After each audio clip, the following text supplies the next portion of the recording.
fair Hippolyta, our nuptial hour draws on apace. 4 happy days bring in another moon. But oh, methinks how slow this old moon wanes. She lingers my desires like to a stepdame or a dowager, long withering out a young man's revenue. 4 days will quickly steep themselves in night. 4 nights will quickly dream away the time. And then the moon, like to a silver bow new bent in heaven, shall behold the night of our solemnities. Go, Philostrate, stir up the Athenian youth to merriments, awake the pert and nimble spirit of mirth.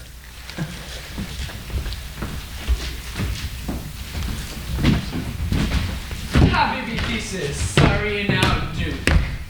Thanks, good Aegis. What's the news with thee? Full of vexation come I with complaints. See, my lord, this man hath the consent to marry my daughter.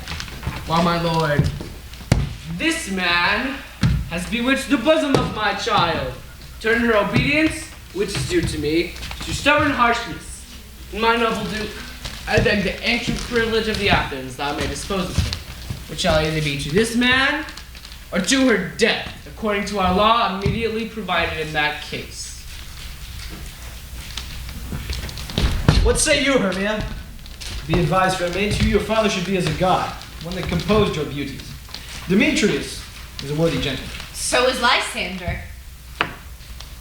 In himself he is, but in this kind, wanting your father's voice, the other should be held the worthier. I would my father looked but with my eyes. Rather your eyes should with his judgment look. I do beseech your grace. I know not by what power I am made bold, but I do entreat your grace that I may know the worst that may befall me in this case, should I refuse to wed Demetrius. Either to die the death or to abjure forever the society of men. Whether you yield or not to your father's choice, you can endure the lavery of a nun. Thrice blessed they that master so their blood, and earthly or happy as the rose distilled. So I will grow, so live, so die, my lord, ere I will my virgin patent up. Take time to pause, and by the next new moon upon that day, either prepare to die, or else to wed Demetrius as he would, or on Diana's altar I protest austerity and single life. Relent, sweet Hermia. Lysander, yield thy craves title to my certain right. You have her father's love, Demetrius. Let me have Hermia's. Do you marry him? Scornful Lysander, true he hath my love, and what is mine shall render him. She is mine, and all my right to her, and I do estate unto Demetrius. I am, my lord, as well derived as he, as well possessed. My love is more than his. My fortune is everywhere as fairly racked as Demetrius's, and I am beloved of beauteous Hermia. Why cannot the knight prosecute my right? Demetrius made love with Neater's daughter Helena, and won her soul, and she, sweet lady, devoutly dotes on idolatry upon this spotted and inconstant man. I must confess that I have heard so much. For you, fair Hermia, look you arm yourself to fit your fancies to your father's will, or else the law of Athens yields you up, which by no means we may extenuate, to death or to a vow of single life. Come, my Hippolyta, what cheer, my love! Demetrius and Aegis go along. I must employ you in some business.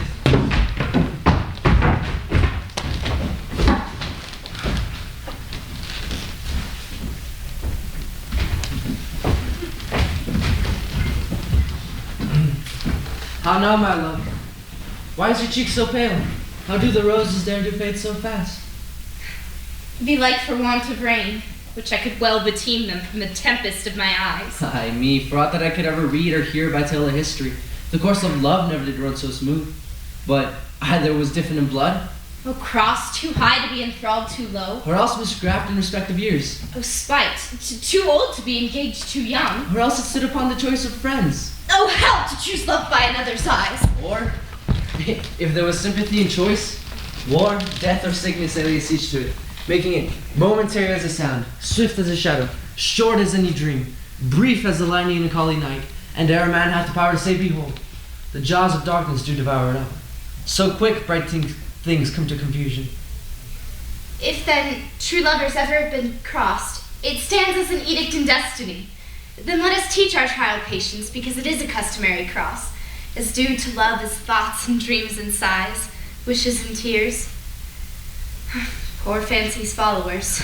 A good persuasion. Therefore, hear me, Hermia. I have a widow aunt, a dowager of great revenue, and she hath no child. From Athens is her house remote 7 leagues, and she respects me as her only son. There, sweet Hermia, I will marry thee, and a sharp Athenian law cannot pursue us. Steal forth thy father's house tomorrow night. There I will stay for thee. My good Lysander, by Cupid's strongest bow, I swear to thee, tomorrow truly will I meet thee. Keep promise, love. Look, here comes Helena. Godspeed, fair Helena. Whither away? Call you me fair? The fair again unsaid. Demetrius loves your fair. Oh, happy fair. Your eyes are lodestars, and your tongue sweet air, more tunable than lark to shepherd's ear when wheat is green and when hawthorn buds appear. Oh, sickness is catching. Oh, were favor so, were the world mine, Demetrius being baited, the rest I'd give to be to you translated.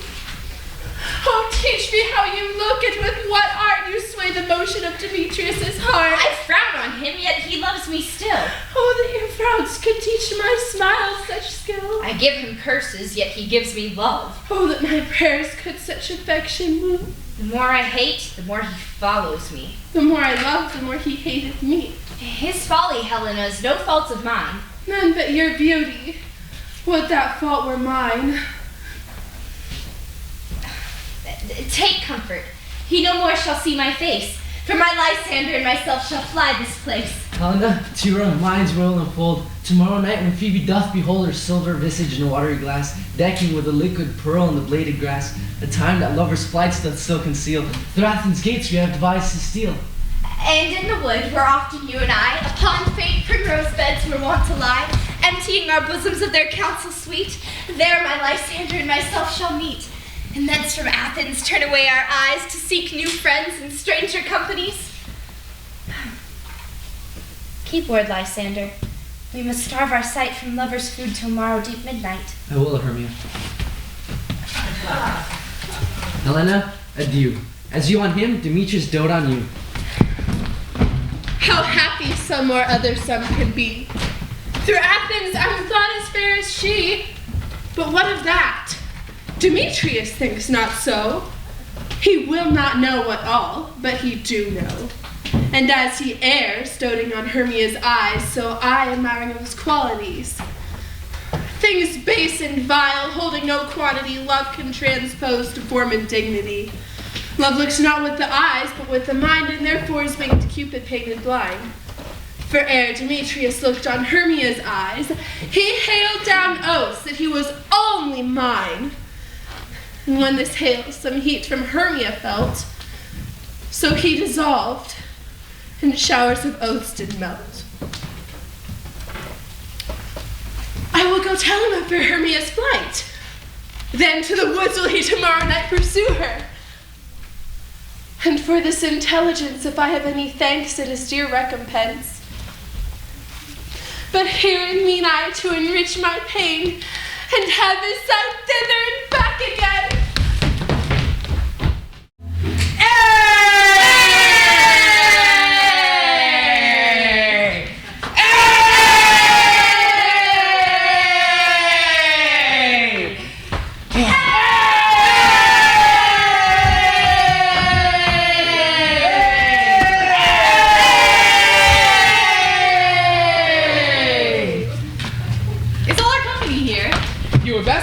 Generally, man by man, according to the script. Aye, here is a scroll of every man's name which is thought fit. First, good Peter Quince, say what the play treats on, and then read the names of the actors, and so grow to a point. Mary, our play is the most lamentable comedy and most cruel death of Pyramus and Thisbe. Ah, a very good piece of work, I assure you, and Mary. Now, good Peter Quince, call forth your actors by the scroll. Masters, spread yourselves. Answer as I call you. Nick Bottom the Weaver. Ready, Name what part I am for. Eunuch bottom or set down for Pyramus? Well, what is Pyramus? A lover or a tyrant? A lover that kills himself most gallant for love. This will ask in some true tears of performing of it. If I do it, I will move storms to the rest. Yet, my chief humor is for a tyrant. I could play Hercules rarely, or a part to tear a captain. The raging rocks and shimmering shocks shall break the locks of prison gates. Amphibious cars shall shine from far and make and mar the foolish fates. This is lofty. Now name the rest of the players. Francis Flute, the bellows mender.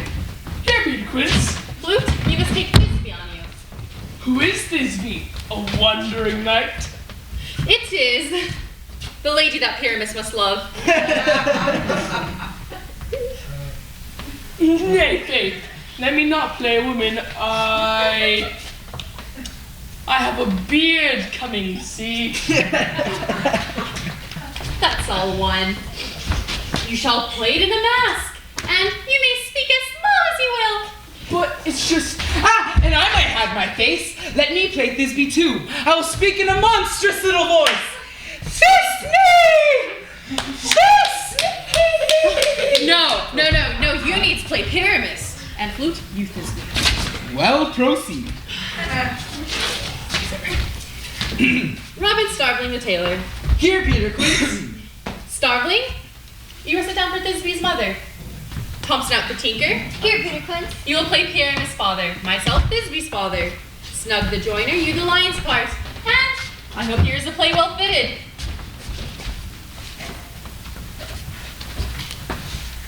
Have you the lion's part written? Pray you give it to me. I am slow of study. Aww, you may do it extempore. For it is nothing but roar. Ooh, let me play the line too. I will roar, and I will make the Duke say, let him roar again! Let him roar again! Then you should do it too terribly, that you would fright the Duchess and the ladies that they would shriek. And that were enough to hang us all. I grant you, friends, if you were to scare the ladies out of their wits, they would have no more discretion but to hang us. But I will aggravate my voice, so that I will roar you as gently as any sucking dove.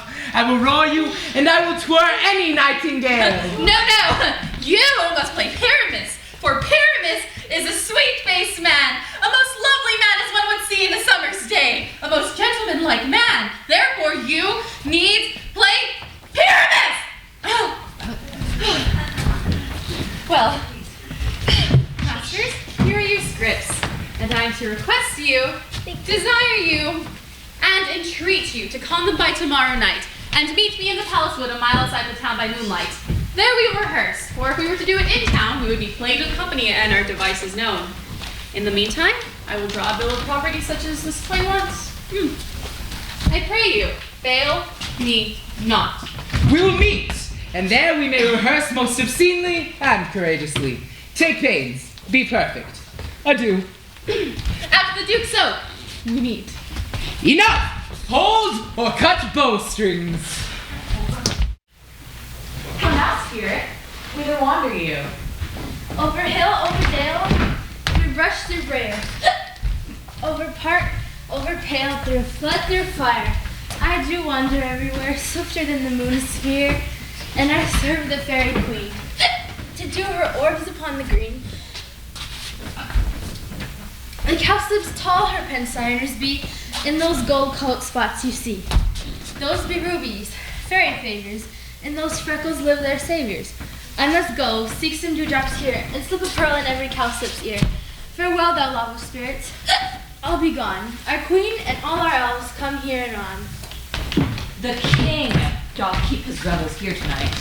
Take queen, for the queen could not within his sight. For Oberon is passing, fell in wrath, because that she has her tenant half, a lovely boy, stolen from an Indian king. She never had so sweet a changeling, and jealous Oberon would have the child, knight of his train, to trace the forest wild. But she perforce withholds the loved boy, crowns with flowers and makes him all her joy. And now they never meet in grove or green, fountain clear or spangled starlight sheen. But they do swear that, all or else for fear, creep into acorn cups and hide them there. Either I mistake your shape or making quite, or else you are that shrewd and lavish fright, called Robin Goodfellow. Are you not he that frights the maidens of the villagery? Those that have goblin call you sweet pup. You do their work and they shall have good luck. Are you not he? Thou speaks right. I am that merry wanderer of the night. I jest to Oberon and make him smile when I a fat and bean-fed horse beguile. But, room fairy, here comes Oberon. And here mine was just would that he were gone. Oh, met by moonlight, proud Titania. What jealous Oberon! Fairy, skip hence, I have forsworn his bed and company. Am I not thy lord? Then I must be thy lady, but I know that forsooth, the bouncing Amazon, your buskined mistress and your warrior love, to Theseus must be wed, and you've come to give their bed joy and prosperity. How canst thou thus for shame, Titania, glance at my credit with Hippolyta, knowing I know thy love for Theseus? These are the forgeries of jealousy, and never since middle summer spring met we on hill and dale, forest or mead, by paved fountain or by rushy brook, or in the beached margins of the sea, to dance our ringlets to the whistling wind. But with thy brawls thou hast disturbed our sport, and to this distemperature we see the seasons alter, the spring, the summer, the childing autumn, and the angry winter change their wonted liverlies in the mazed world, and by their increase now knows not which is which, and the same progeny of evils comes from our debate, from our dissension. We are their parents and original. Do you amend it then? It lies in you. Why should Titania cross her Oberon? I do but beg a small changeling boy. Set your Be my heart at henchman. rest. The fairyland buys not the child of me. His mother was a votaress of my order, and in the spiced Indian night air full often hath she gossiped by my side and sat with me on Neptune's yellow sands, marking the embarked traders of the flood, when we had laughed to see the sails conceive and grow big-bellied with the wanton wind, which she, with pretty and swimming gait following, would imitate, and return as from voyage, rich with merchandise. But she being mortal, of that boy did die, and for her sake I do rear up her boy, and for her sake I will not part with him. And how long intend you stay in the wood? Perchance till after Theseus's wedding day. If you will patiently dance it around and see our moonlight revels, go with us. If not, shun me, and I will spare your haunts. Well, give me that boy, and I will go with thee. Not for thy fairy kingdom! Fairies away. We shall chide downright if I long to stay. Well, go thy way, but thou shalt not from this grove till I torment thee for this injury. Gentle Puck, come hither. Flying between the cold moon and the earth, Cupid all armed, a certain aim he took at a fair vessel thrown by the west. He loosed his arrow from his bow so smartly as to pierce 100,000 hearts. Yet I might see the bolt of Cupid quenched in the chaste beams of the watery moon, and I have marked where the bolt of Cupid has fallen. It fell upon a little western flower, once milk white, now purple with love's wound, and maidens call it love and idleness. Bring me this herb, the herb I showed thee once, whose juices laid upon sleeping eyelid make any man or woman madly dote on the next thing they see. Bring me this herb, and be thou here again, ere the Leviathan swim the league. I'll put a girdle around the earth in 40 minutes. I'll watch Titania, and when she is asleep, I'll streak her eyes with the liquor of the flower and make her filled with hateful fantasies. And when I remove this charm from off her sight, which I can with another herb, I'll make her render up her page to me. But who comes here? Nothing out there for pursuing us. Where's my senator, Hermia? Stay with me. Thou told me there was no longer this wood. Here I am, wood within this wood, because I cannot find Hermia. Get thee gone and follow me no more. You draw me, you hard-hearted adamant, but yet you draw not iron, for my heart is true steel. Lay me your power to draw, and I shall have no power to follow you. Do I entice you? Do I speak you fair? Do I rather than not, plain as true, tell you that I cannot nor do not love you? Yet even for that do I love you the more. I am your spaniel, and Demetrius, the more you beat me, I will fawn on you. Use me but as your spaniel. Spurn me, strike me, only give me leave, unworthy as I am, to follow you. What worser place can I beg in your love, and in a place of high respect with me, than to be used as you use your dog? You tempt too much from the fated spear, for I'm sick when I can look on thee. And I am sick when I look not on you. You do impeach your modesty too much. To leave the city and commit yourselves into the hands of one that loves you not. Your virtue is my privilege, for that it is not night when I do see your face. Therefore I think I am not in the night, nor doth this wood lack worlds of company. I will run from thee, and I will hide me in the brakes. I will leave thee to the mercy of the wild beasts. The wildest hath not such a heart as you. I will not stay on thy questions. Or, if thou follow me, do not believe, but I shall do thee mischief in these woods.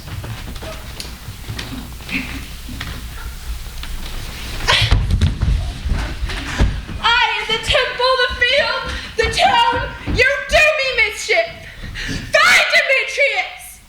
Your wrongs do set a scandal on my sex. We cannot fight for love as men may do.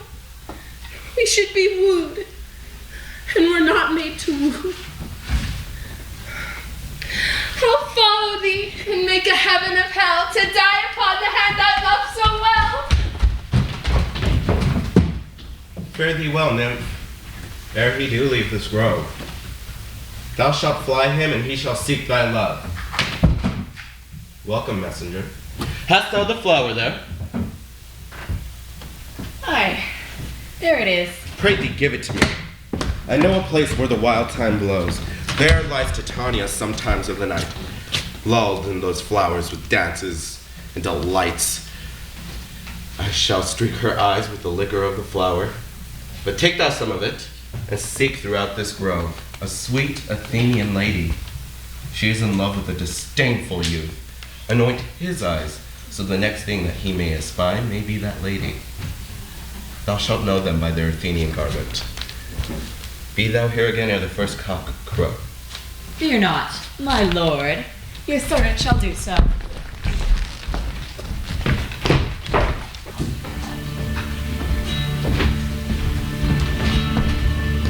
Come now, around a little fairy song, then to your offices and let me rest.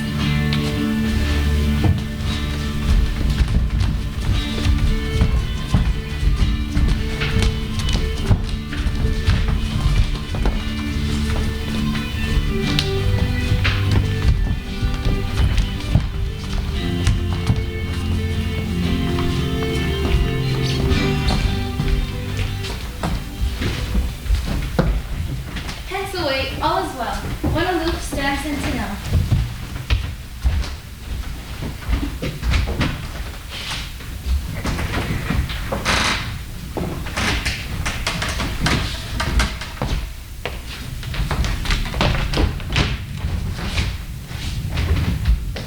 And what thou seest when thou dost wake, do it for thy true love's sake.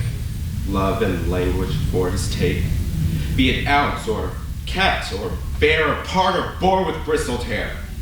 In thine eye they shall appear. When thou wakest, it is thy dear. Wake when some vile thing is near.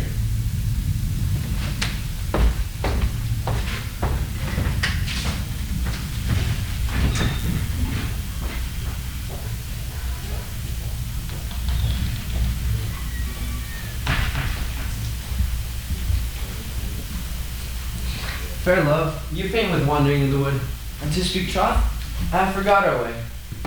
Well, rest us, if you think it good, and tarry the comfort of the day. Be it so, Lysander. Find you out of bed, for upon this bank will I rest my head. One turf shall serve as a pillow for us both. One heart, one bed, two bosoms, one trough. Nay, good Lysander, for my sake, my dear, lie further off yet. Do not lie so near. Oh, take the sense, sweet of my innocence, for love takes meaning in love conference. I mean that my heart into yours is knit, so that one heart we can make of it. Two bosoms interchain in a single oath, so that two bosoms in a single troth. Well, Lysander riddles very prettily. But, gentle friend, for love and courtesy, lie further off in human modesty. So far be distant, and good night, sweet friend. Thy love ne'er alter to thy sweet life end. Amen, amen, to that prayer say I, and then life when I'm loyalty. Here is my bed, and sleep give thee all his rest. With half that wish, the wisher's eyes be pressed.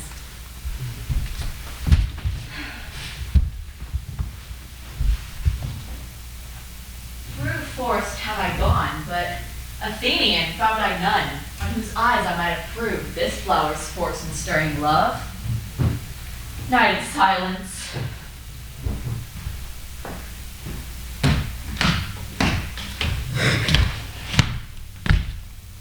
Who is here? Weeds of Athens he doth wear. This is he, my master said, despised the Athenian maid.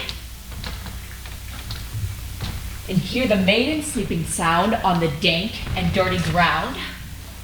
Pretty soul, she durst not lie near this. Lack love, this kill courtesy. Churl, upon thy eyes I throw all the power this charm doth owe. So awake when I am gone, for I must now to Oberon.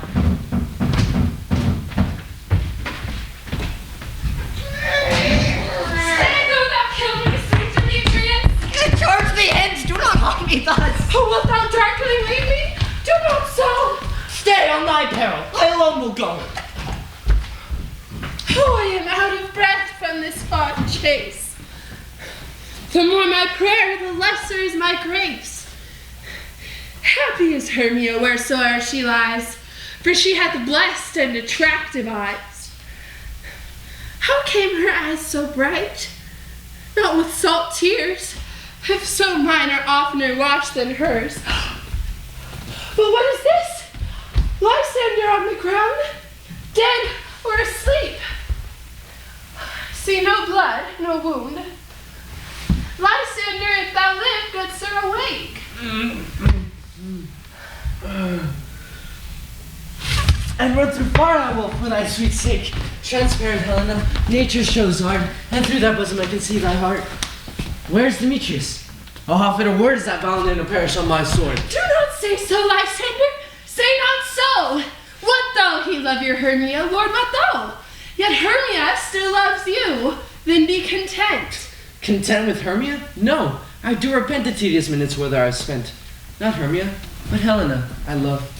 Who would not trade a raven for a dove? Wherefore was I to this king mockery born? When at your hands did I deserve such scorn? Is not enough? It's not enough, young man, that I have never, no, nor never can deserve a sweet look from Demetrius's eye, but you must flout my insufficiency? Oh, that a lady of one man refused should of another therefore be abused.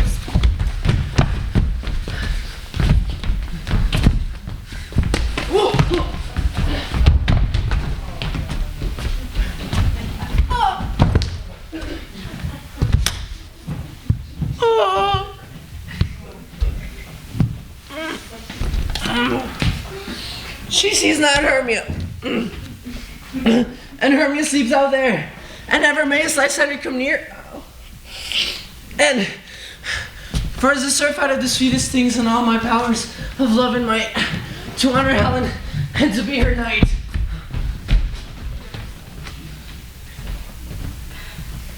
Help me. Help me. Help me, Lysander. Do thy best to pluck this crawling serpent from my breast. Ay me, for pity, what a dream was here. Look, Lysander, how I do quake with fear. Lysander? What, removed? Lysander, Lord! No sound? No word? Alack, speak, and if you hear! Oh, speak of all loves, I swoon almost with fear. No? Then I perceive you all not nigh. Either you or death I'll find immediately.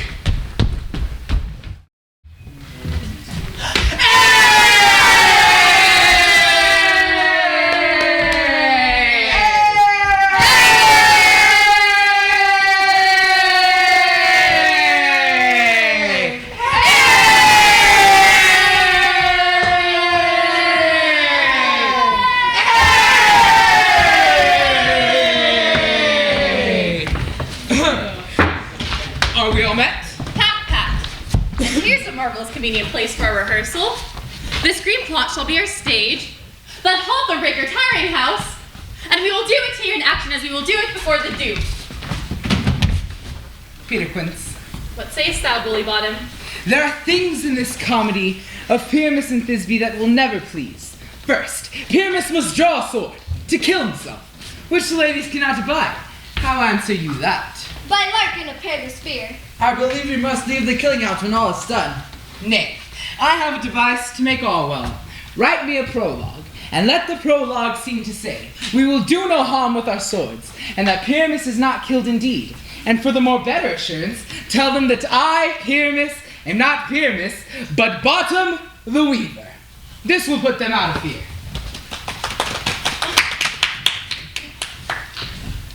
Well, we shall have such a prologue. And it shall be written in 8 and 6. No, make it 2 more. Let it be written in 8 and 8. Won't the ladies be afraid of the lion? I fear it, I promise you. Masters, you ought to consider with yourselves to bring in, God shield us, a lion among ladies is the most dreadful thing. And for there is no more fearful wild fowl than our lion among living, and we ought to look to it. Oh, therefore another prologue must tell he's not a lion. Nay, we must name his name, and half his face must be seen through the lion's neck. Therefore saying thus, ladies, or fair ladies, I entreat you and request you not to fear, not to tremble, my hand for yours. No, I am a man as other men are. Therefore, we must name his name Snug the Joiner.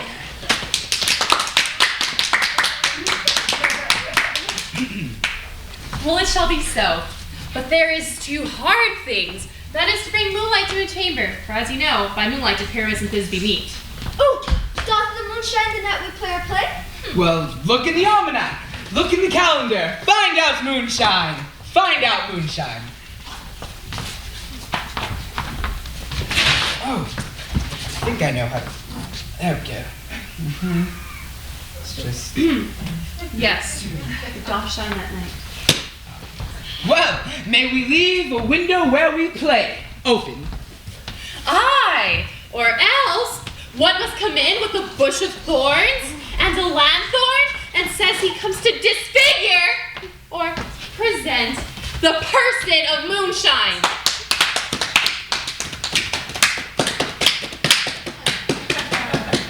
Then there's another thing. We must have a wall in the great chamber, for as you know, Pyramus and Thisbe did talk through the chink of a wall. Oh, you can never be in a wall. What say you, Bottom? Some man or other must present a wall, with some loam or plaster or rough cast about him. Therefore, holding his finger thus, and through that cranny shall Pyramus and Thisbe whisper. If that may be, then all is well. Come, sit down, every mother, son, and rehearse your parts. Pyramus, you begin.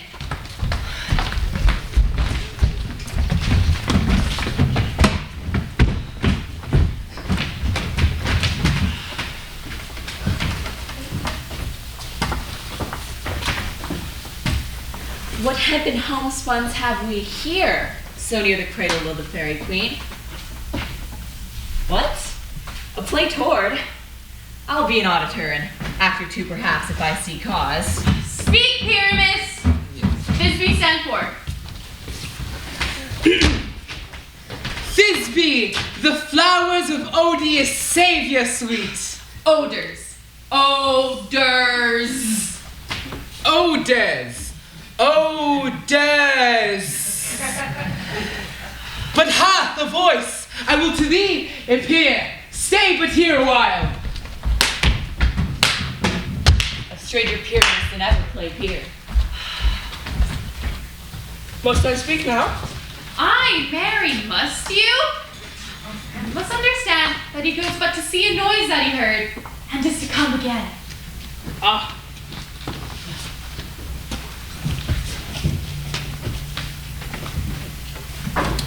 Most radiant Pyramus. Most radiant Pyramus!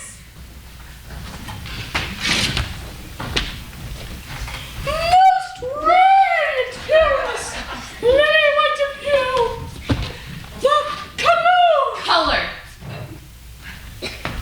Color of the red rose of the triumphant briar. As brusky juvenile and leak of lovely dew.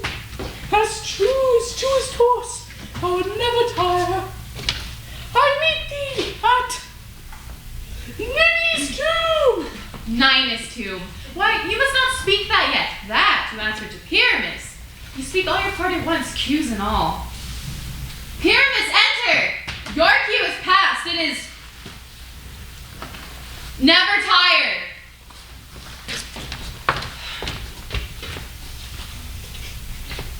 As true as horse, I would never tire. If I fed, I were only fine. Oh, we are haunted! Pray masters! Ploy masters!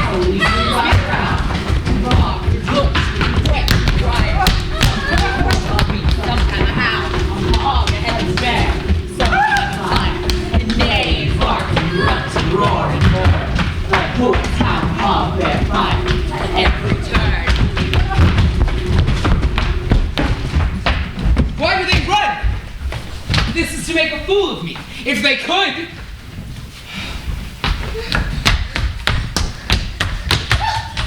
Oh, God! Thou art changed! What do I see in thee? Well, what do you see? You see an asshead of your own, do you? Ah! Wait!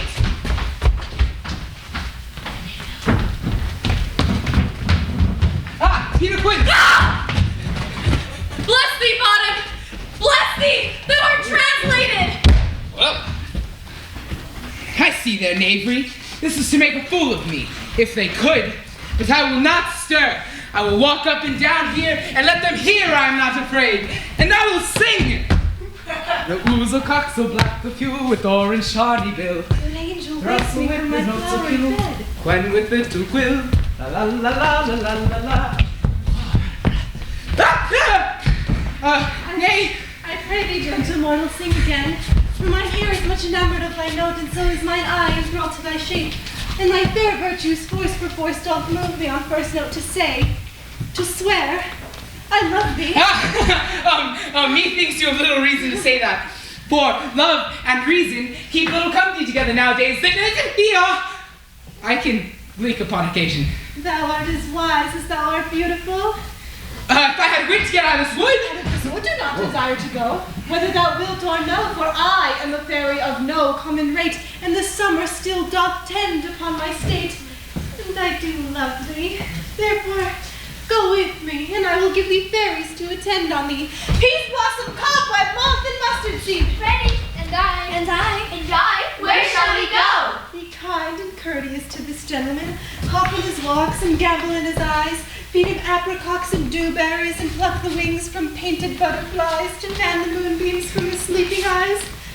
Ah, nod to him, elves, and do to him courtesies. Hail, mortal! Hail! Hail. Hail! I beseech your worship's name. Cobweb. Ah, good master Cobweb, if I cut my finger, I will make bold of you. I cry your worship's mercy.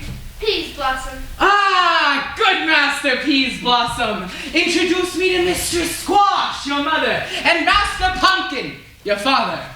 I beseech your worship's name. Mustard seed. Oh, good master Mustard Seed. I know your patience well. That same giant cowardly like Oxbeak hath devoured many gentlemen of your time.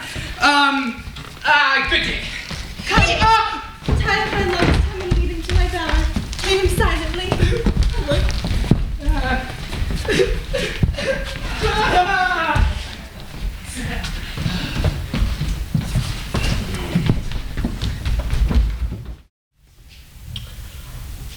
I wonder if Titania be awaked yet, and what next came in her eye, which she must dote on in extremity.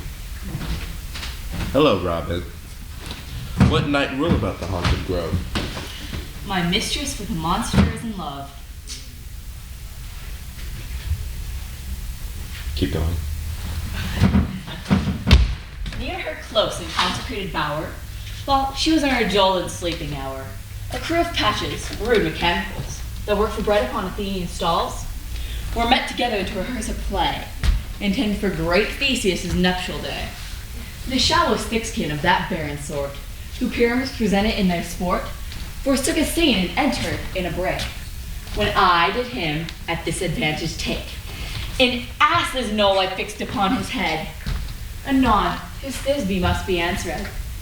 In force my mimic comes, when they have spied, as wild geese the creeping fowler eye, or rusticated choughs, many in sort, rising and calling at the gun's report, sever themselves and madly sweep the sky, and at his sight, away his fellows fly. Here is our stamp. O'er and o'er one falls, he murder cries and helps from Athens calls. Their sense thus weak, lost with their fears thus strong, made senseless things begin to do them wrong. For briars and thorns with their apparel snatch, some sleeves, some hats, from yielders all things catch. I led them on in this distracted fear, and left sweet Pyramus translated there.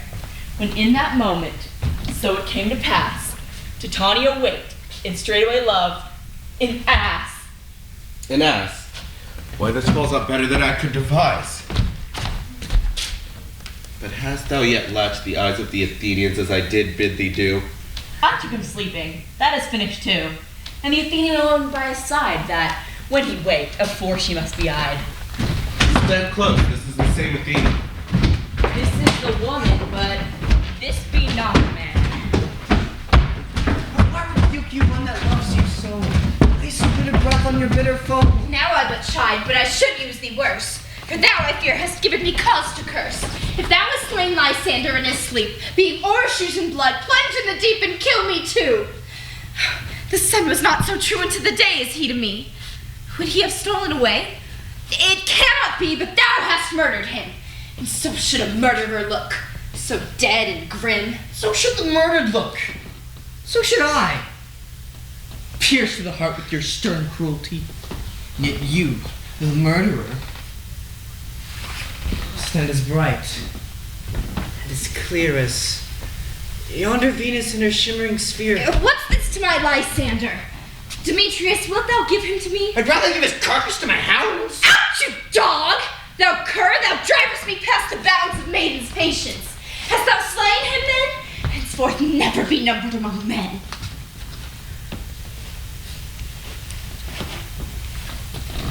Oh, tell true once, even for my sake. I'm not guilty of Lysander's blood, nor is he dead. Well, not that I can tell. I pray thee, then tell me that he is well. And if I do, what should I get therefore? A privilege never to see me more, and from my hated presence part I so. See me no more, whether he be dead or no.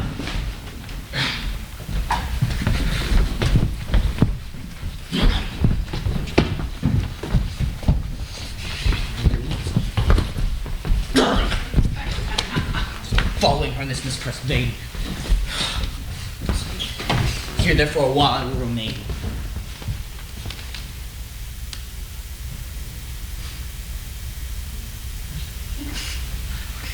Some sorrow's heaviness doth heavier grow. For sleep the bankrupt of sorrow, which some slight measure will pay if upon this tender ground I make some stay.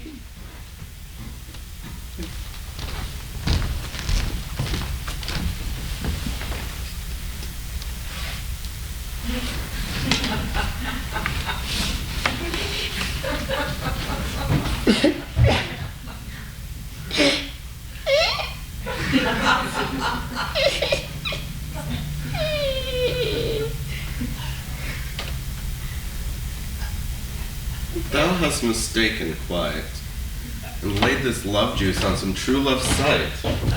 Of thy misprision must perforce ensue. True love turn false, and not a false turn true. Then Fedor rules that one man holding troth, a million fail, confounding upon out. Swifter than the wind, go throughout this wood, and Helena of Athens thou shalt find. I shall charm as I against she do appear. I go, look how I go, swifter than the arrow from the tar's bow.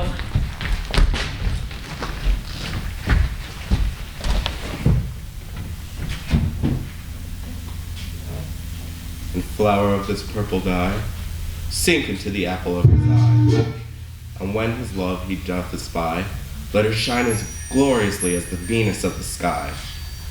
When thou wakest, if she be by, beg her for the remedy.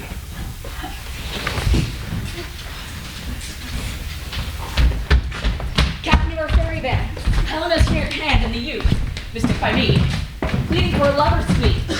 Shall we their fond pageant see? Lord, what fools these mortals be. Stand close, the noise they make will wake Demetrius. Why should you think I would scorn? Scorn and derision never come in tears. Look, when I vow I weep, and vow so born, in their nativity all truth appears. You do advance your cunning more and more. When truth kills truth, oh devilish holy fray! These vows are Hermia's. Will you give her or? I had no judgment unto her I swore. No, not in my mind, now you give her or. Demetrius loves her, and he loves not you.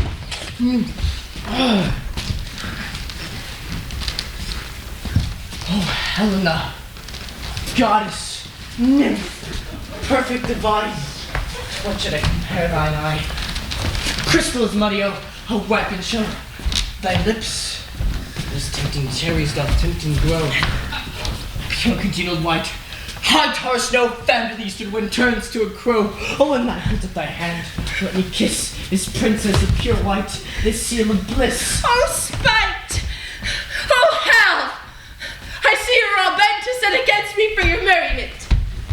If you were civil and knew courtesy, you would not do me thus much injury. Can you not hate me, as I know you do, but you must join in souls to mock me too? If you were men, as men you are in show, you would not use a gentle lady so, to bow and swear and superpraise my parts when I am sure you hate me with your hearts. You both are rivals and love Hermia, and know both rivals to mock Helena.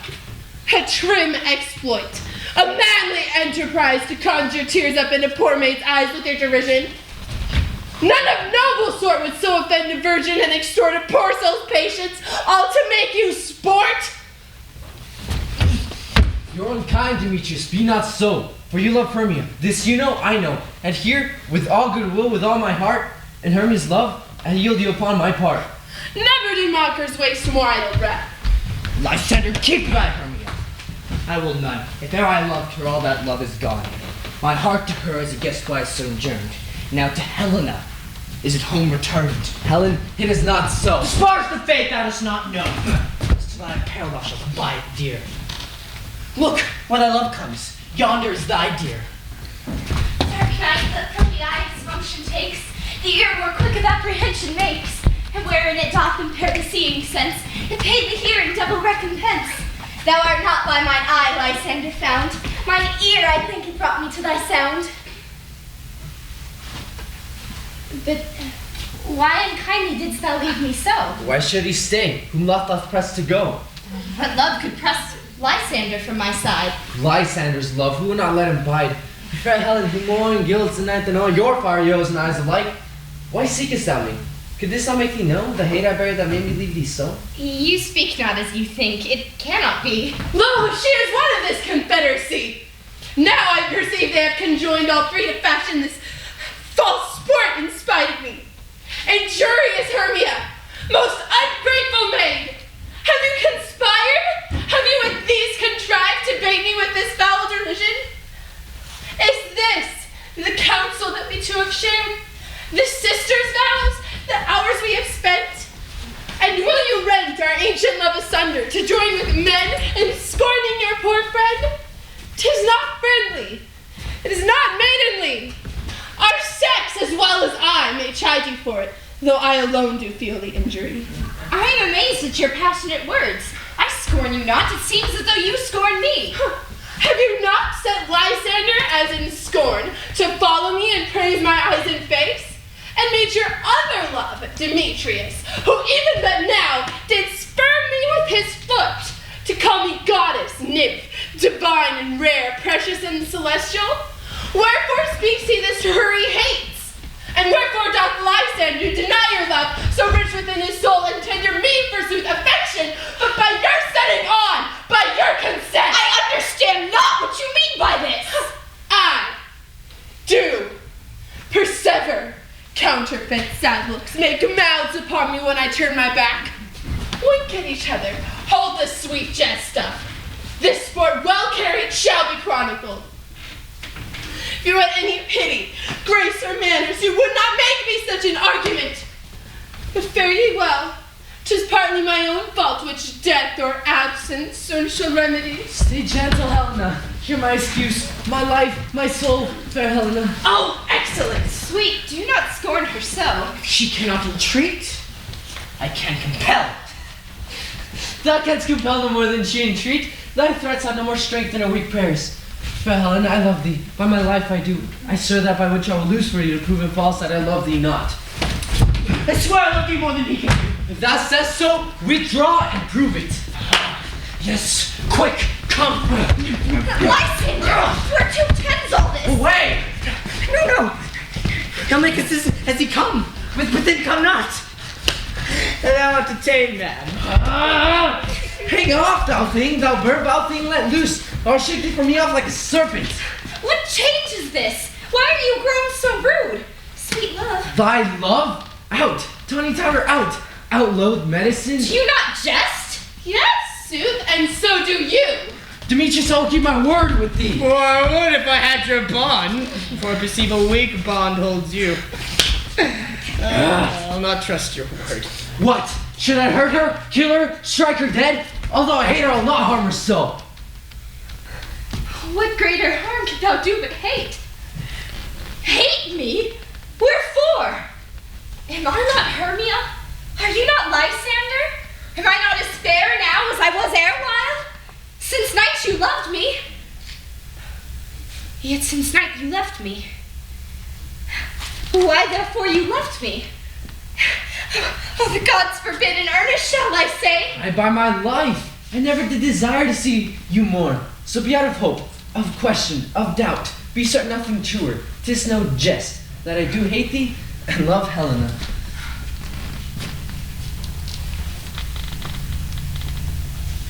Oh, you juggler! Oh, you canker blossom! You thief of love! What? Have you come by night and stolen my love's heart from him? Fie, thy faith! Have you no modesty? No maiden shame? Fie, you counterfeit! You puppet, you! Puppet? Why so? Aye, that way goes the game. Now I perceive that she hath made compare between our statures. She hath urged her height, and with her personage, her tall personage, her height, forsooth, she hath prevailed with him. And are you grown so high in his esteem, because I'm so low and so dwarfish? How low am I, the painted maypole? Speak, how low am I? For I am not yet so low, but that my nails can pinch it till I know I bring you that you must be gentlemen. Let her not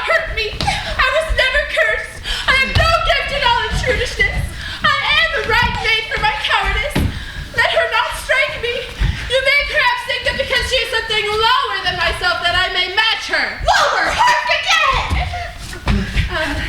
Good Hermia, do not be so bitter with me. I evermore did love you, Hermia. Did ever keep your counsels, never wronged you, save that in love to Demetrius I told him of your stealth unto this wood, and he followed me. For love I followed him, but he hath chid me hence and threatened me, and so you will let me quiet go to Athens till I bear my folly back and follow you no further. Let me go. You see how simple and how fond I am. Oh, why get you going? Who is it that hinders you? That I leave here behind? What? With Lysander? With Demetrius? Be not afraid. She shall not harm thee. No, sir, she shall not. You take her part. Oh, when she's angry, she is keen and shrewd. She was a vixen when she went to school, and though she be but little, she is fierce. Little again! Nothing but low and little! Why leave the burdens left me thus? Get you gone, you dwarf, you minimus of hindering Notgrass maid, you beak, you acorn! You are too officious of her behalf that scorns your services. Be not so. Speak not of Helena. For if thou ever show her a little love, thou shalt bite. Now she holds me not. Not follow if thou darest to try whose right of thine or mine is most in Helena. Follow? Nay, I will go with thee. Sheep like that.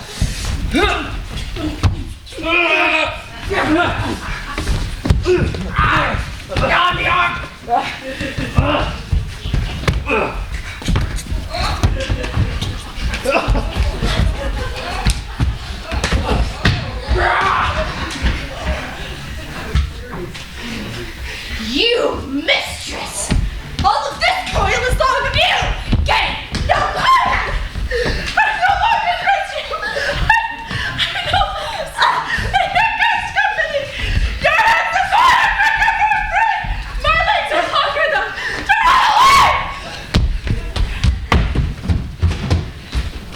away! I am amazed, and I know not what to say!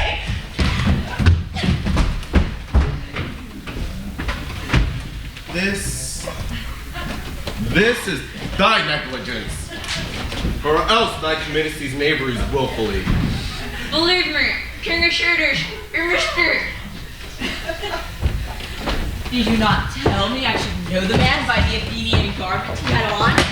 And so far blameless proves my enterprise that I have noted in Athenian's eyes. And so far am I glad it did sort, as this third jangling I esteem a sport. But seest thou these lovers seek a place to fight? Lead them astray with Fog's black Zacharon, then crush the herb until Lysander's eye. Lysander's eye. Lysander's eye. We may be able to effect this business ere today. Up and down.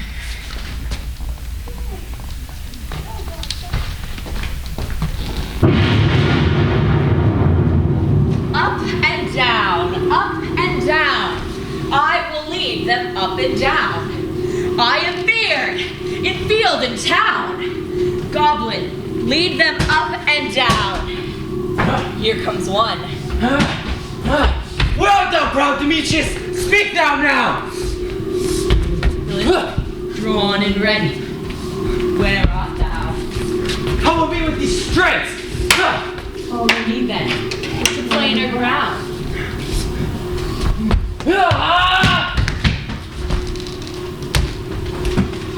Lysander! Oh, coward! Run away? Now I've fled! Speak! In some bush, where dost thou hide thy head? Thou coward, art thou bragging to the stars, telling the bushes that thou lookest for wars? Where art thou? Follow my voice. We'll try no man's here.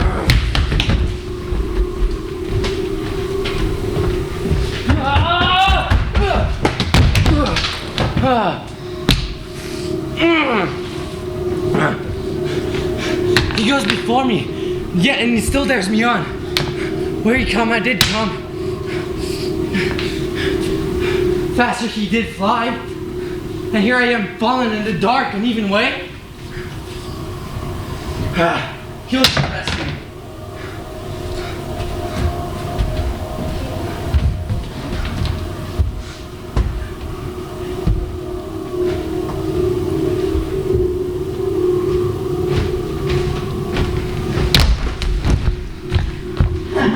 Coward, why comest thou not? By me if thou darest. Well, I want thou runnest before me, shifting in every place. Darest not stand and look me in the face. Come hither. I am here.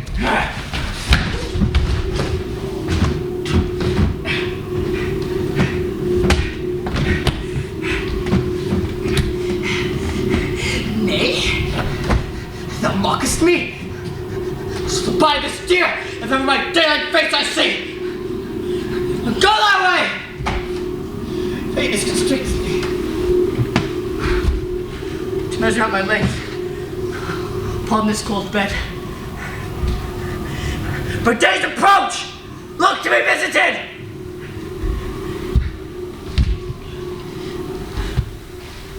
A weary night, a long and tedious night, abate thy hours. Shine comforts from the east that I may back to Athens by daylight from these that my poor company detects. And sleep that sometimes shuts up sorrow's eye, steal me a while from my own company. Yet but 3. Come one more. 2 of both kinds makes up 4. Never so weary, never so bedaubbled with dew and torn with the briars. My legs can keep no pace with my desires. Here will rest me till the light of day. Heaven help Lysander if they meet a fray. On the ground, sleep sound. I'll apply to your eye. Gentle lover remedy. And the country proverb known, in your waking shall be shown. Every man should take his own. Jack hath Jill, not shall go ill. The man shall have his mare again, and all shall be well.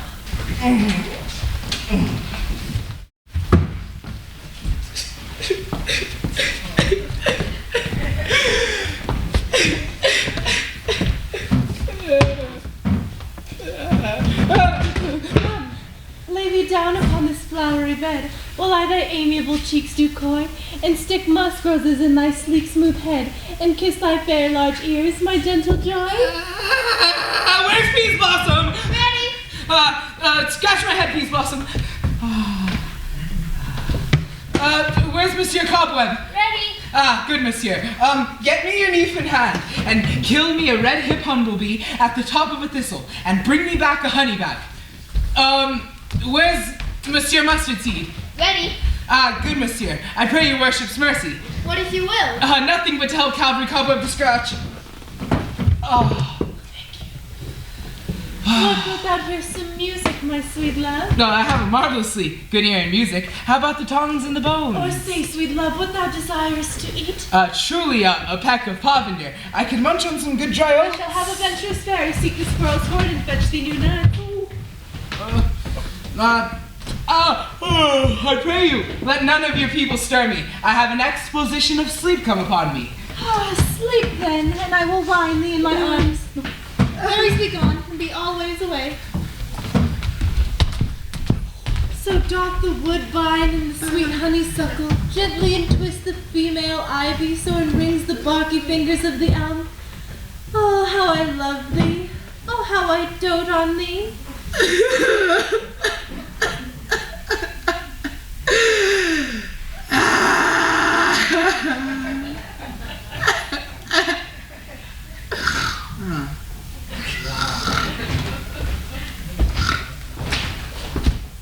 Hello, good Robin. Seest thou the sweet sight? Indeed. Her dotage I do begin to pity. When I had once begged of her for her Indian boy, and she begged of my patience. but then gave him to me straightway and sent a fairy to deliver him upon my bower. And now that I have the boy, well, let's go ahead and remove this hateful perfection from her eye.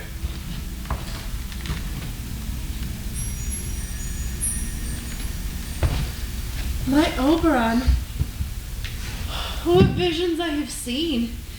Methought I was enamored of an ass. And there lies your love. How came these things to pass? Silence a while. And Robin, remove his head. Tanya, call up the music. Music ho, music come, such as the charmed sleep. In accent for master.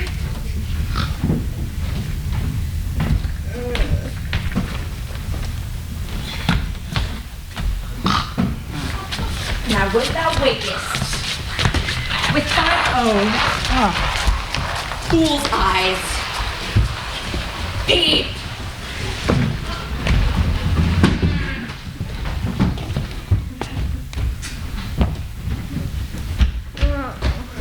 Fairy King, attend mark. I do hear the morning lark. Faster than the silent moon. Come, my love, and in our flight tell me how it came to be this night.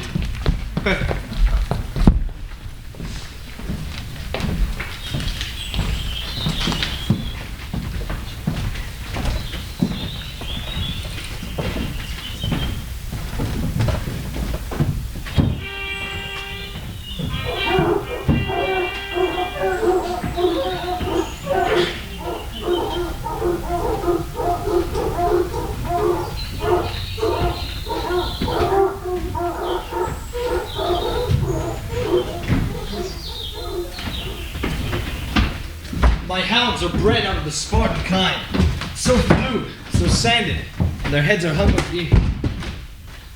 But soft, what names are these? My lord, that's my daughter Hermia with Lysander, and that's Demetrius with old Nina's Helena. I wonder if they're being here together. No doubt they rose up early to observe the rite of May. And hearing our intent came in grace our solemnities. But speak, Aegis. Is this not the day that Hermia should give answer of her choice? It is, my lord. Go bid the huntsmen wake them with their horns.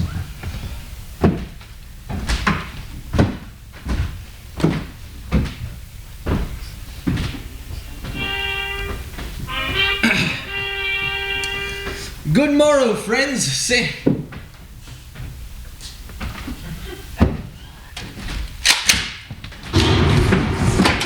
Good morrow, friends. Saint Valentine has passed.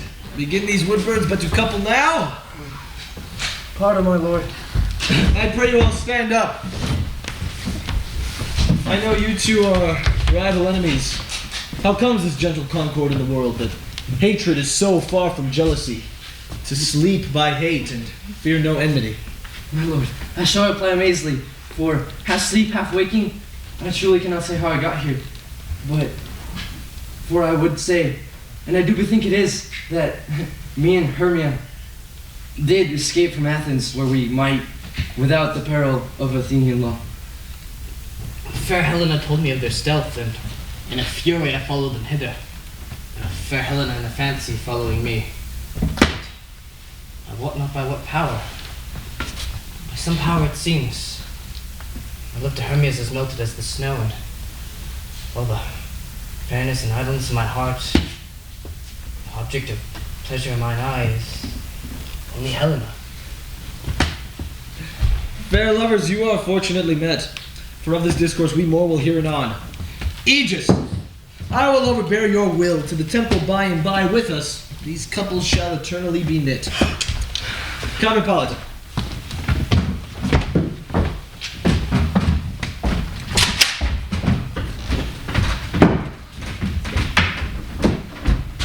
These things seem small and distant.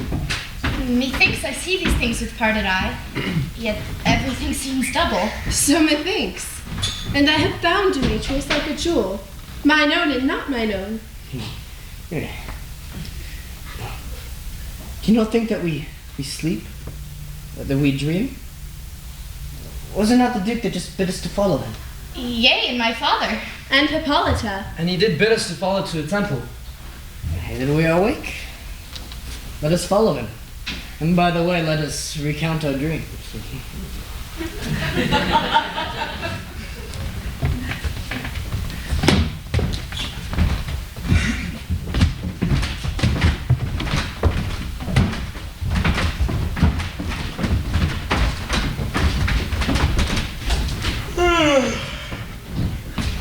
When my cue comes, call me, and I will answer.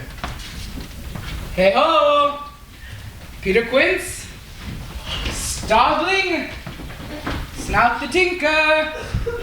Anybody? God's my life! Stolen and left me hence asleep! Oh, I've had a strange dream, a peculiar vision. Past the wit of man to say what kind of dream it was. The eye of man hath not seen, the ear of man hath not heard what kind of dream it was. I will get Peter Quince to write a ballad of this dream, and it shall be called Bottom Street, for it hath no bottom. I must go straightway to Peter Quince.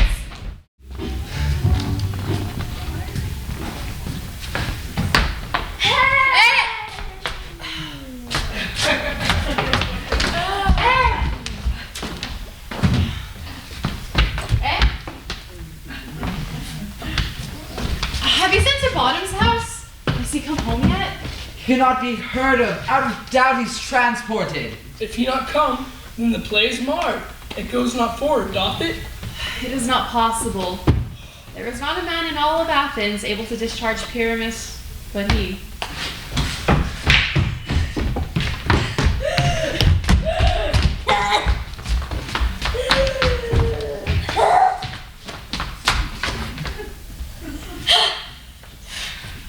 The Duke is coming to the temple, and there are 2 or 3 lords and ladies more married.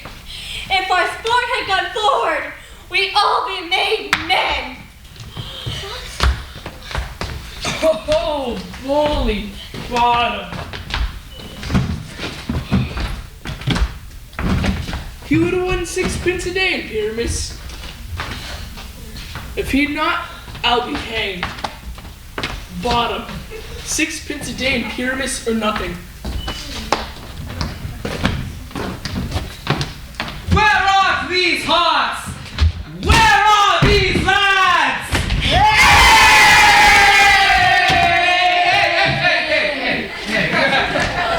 Bottom, almost courageous day, almost happy hour. Masters, I am to discourse wonders, but ask me not what for. For if I tell you, I am no true Athenian. All that I will say is that the Duke hath died. Get your apparel together. Good strings to your beards. No ribbons to your pumps. Away! Go away.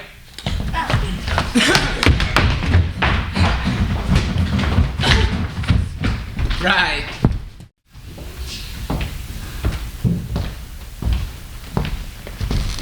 How strange, my Theseus, that these lovers speak of. More strange than true. I never may believe these antique fables, nor these fairy toys. Lovers and madmen have such seething brains, such shaping fantasies that apprehend more than cool reason ever comprehends. Here come the lovers, full of joy and mirth. Joy, gentle friends, joy and fresh days of love may accompany your hearts. More than to us. Wait in your royal walks, your board, your bed. Come now, what masks, what dances shall we have to wear away this long age of 3 hours between our after supper and bedtime? Where is our usual manager of mirth? What revels are at hand? Is there no play to ease the anguish of such a torturous hour? Call Philostrate. Here, mighty Theseus. Say, what abridgments have you for this evening? What masks? What music? How shall we beguile the lazy time, if not with some delight? Here is a brief. How many sports are ripe? Make choice of which your highness will see first. The battle of the centaurs to be sung by an Athenian eunuch to the harp. No, well, none of that. That I've told my love in honor of my kinsman Hercules. A tedious brief scene of young Pyramus and his love Thisbe. Very tragical mirth. Merry and tragical, tedious and brief. That is, hot ice and wondrous strange snow. How may we find the concord of this discourse? Here is a play, my lords, in 10 words long, which is as brief as I have known a play. But by 10 words, my lord, it is too long, which makes it tedious. For in all the play there is not one word apt, nor player fitted. And tragical, noble lord, it is. For Pyramus therein doth kill himself, which when I saw rehearsed, I must confess, made mine eyes water. But more merry tears the passion of loud laughter never shed. And who are they that play it? Hard-handed men that work here in Athens, which have never labored their minds until now, and now have toiled their unbreathed memories into the same play. And we will hear it. No, noble lord, it is not for you, for I have seen it over, and it is nothing. We will hear that play, for never anything can be amiss if simpleness and duty tender it. Go bring them in. Take your places, ladies.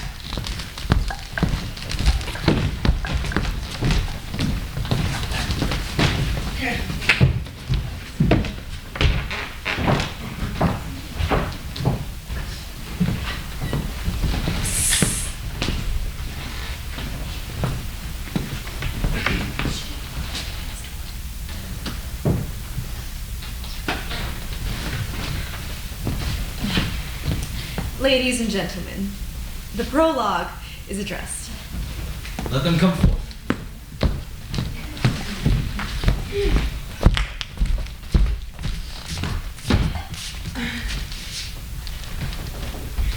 If we offend, it is with our goodwill, that you should think we come not to offend, but with goodwill. To show our simple skill, that is the true beginning of our end. We should not give us money to contest your true intent is, all for your delight, we are not here. That you should hear repent you, the actors are handed by the share you should all that you are like to know. This lady doth not stand upon points. She hath read our prologue like a rough colt. It is not enough to speak true, but to speak true, my lord. Indeed, she had played her prologue like a child, unrecorded, a sound and not in government. And her speech was like a tangled chain, nothing impaired but all in disorder. Who is next?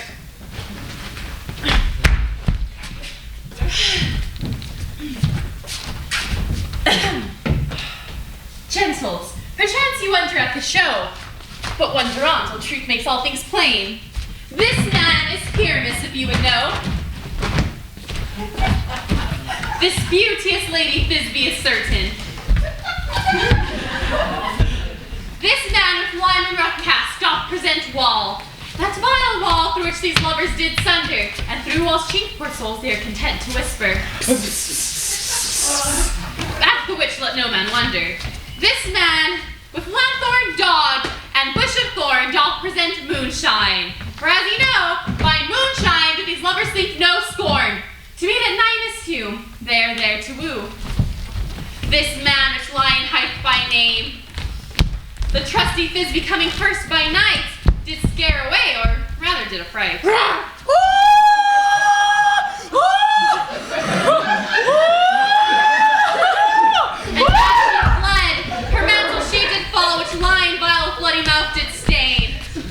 Anon comes Pyramus, sweet youth and tall, to find his trusty Thisbe's mantle slain. We're at with blade, with bloody bladeful blade, he bravely broached his boiling bloody breast. And Thisbe, tearing in mulberry shade, his dagger died. For all the rest, let lion, wall, moonshine, and lovers twain a large discourse, while here they do remain.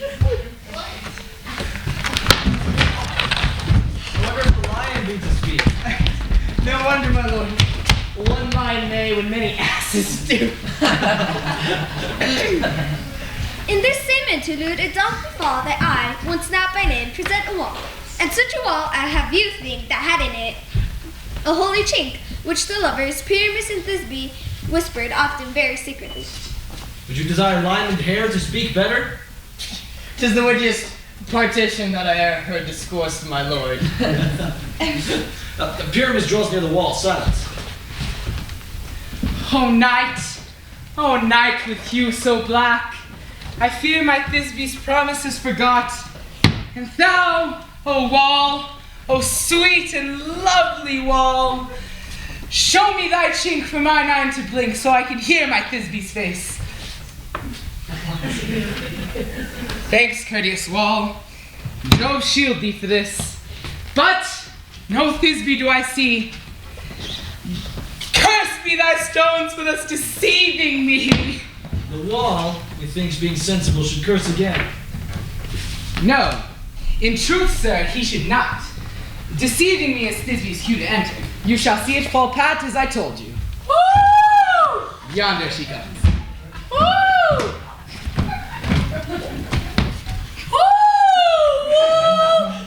How often hast thou heard my moans, parting my fair Pyramus and me, and hair and line all lit up in thee? I hear a voice. Now to thee I shall chink to hear my Thisbe's face. Art thou my love? My love, I think. Oh, kiss me through the hole of this vile wall. Why, I kiss the wall's hole and not your lips at all. Wilt thou meet straightway at Ninny's tomb? Ninus! Ninus! Time dead, I go without delay. Thus have I, wall, my part discharged so, and being done, thus wall away doth go. Now down is the mural between the two neighbors.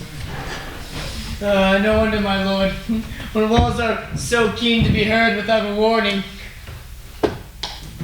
This is the silliest stuff that ever I heard. And the best of this kind are but in the shadow. The worst are no worse if imagination amend them. Now here come two noble beasts in, a man and a lion.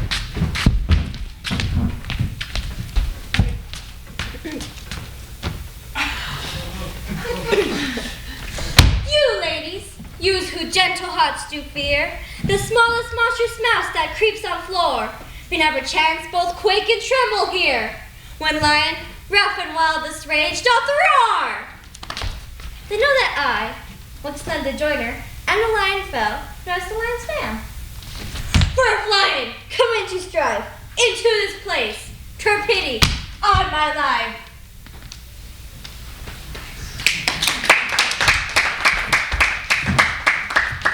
A very gentle creature of great conscience. The very best of the beasts that ever I saw, my lord. The lion is very fox for his valor. The lanthorn doth the horn moon present. He should have worn the horns on his head. He has no crescent, and the horns are hidden within the circumference.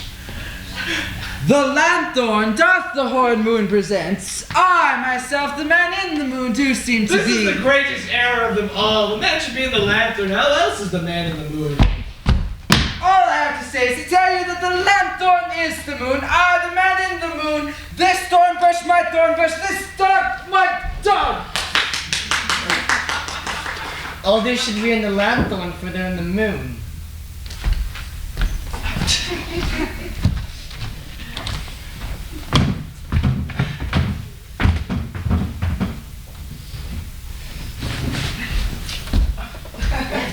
This is old Ninny's tomb. Ninus!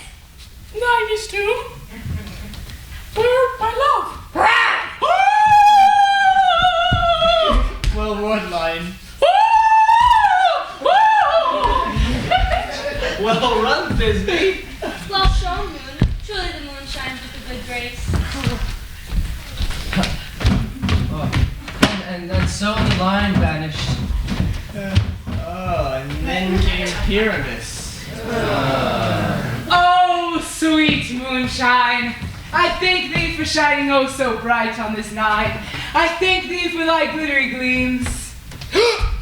Oh, dainty duck, thy mantle good. What? Stained with blood? Blood! Oh, line. Approach ye, fairy spell. Come, fates, come, come. Cut, thread, and thrum. Ouch, sword, and wound. Line. Since lion vile hath deflowered. devoured, my dear. Ouch, sword, and wound. Line. kill yourself And die! And die! and die and die and die and die and die.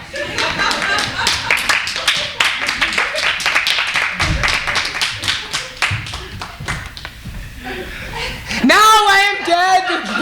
Now I am fled. My soul is in the sky and die and die and die. I'm gonna die. It's been an ace. It's been one. With the help of a surgeon, he might get recovered and proven ass. How chance Moonshine is gone before Thisbe comes back to find her lover? She will find him by starlight. Here she comes, and her passion ends the play. Asleep, my love? What? Dead? My dove? Here, miss! Arise! Speak! Speak! Quiet, dog. Dead. Dead. A tomb.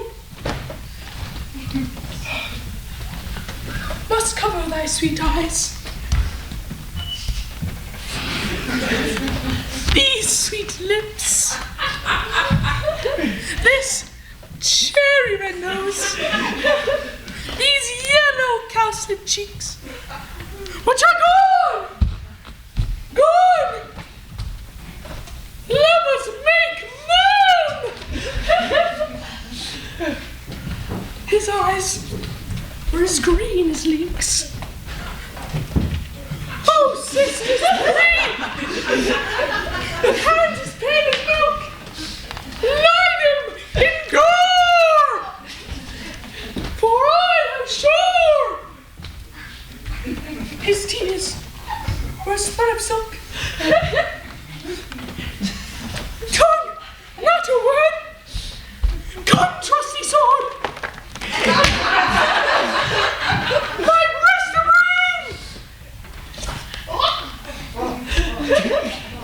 and farewell, my friends. Thus this begins. Adieu! Adieu!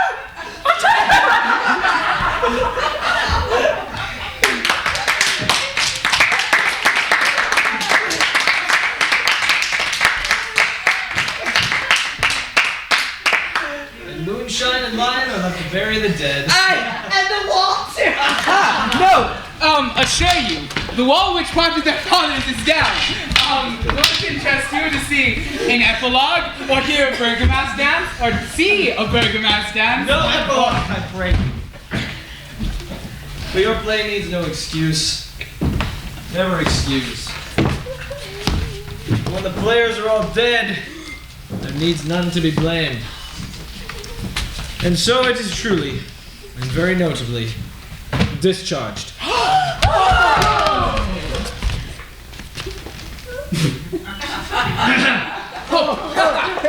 I'm so sorry.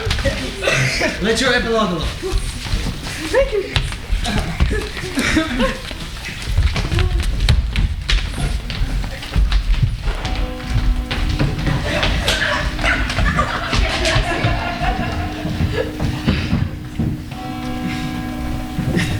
The iron tongue of midnight hath told 12. Sweet friends, to bed. 'Tis almost fairy time. Therefore we may have sleep the coming morn. As much as we have overwatched, this palpable gross play hath well beguiled the heavy gate of night. Lovers, to bed.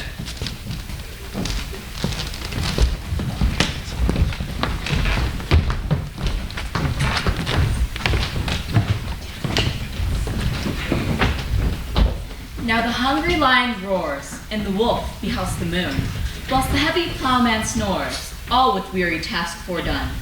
Not a mouse shall disturb this hallowed house, for I am sent with broom before, to sweep the dust behind the door. And through the house go gathering light by the dead and drowsy fire. Every elf and every sprite, hop from light as bird from briar. First rehearse your song by rote, to each word a warbling note. Hand in hand in fairy grace we shall sing and bless this place.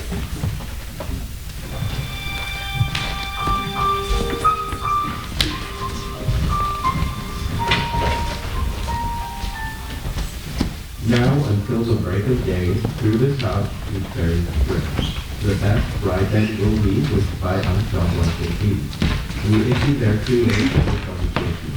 So shall all the public see ever truly do. The block in nature's hand shall not deliberately stand. Nevermore, perilous moon star, nor march position slipping on spies in infinity. Shall upon the children be, with this field we consecrate, every fairy is a king, and each double chamber blessed through its palace of sweet king. The owner of it blessed, ever shall the state be wrapped. Strip away, make no stay.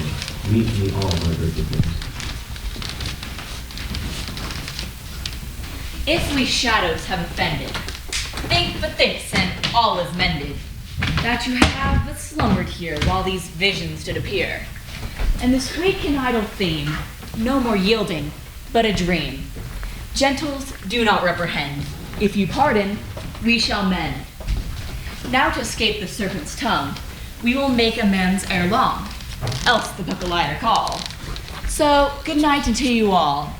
Give me your hands if we be friends, and Robin shall restore amends.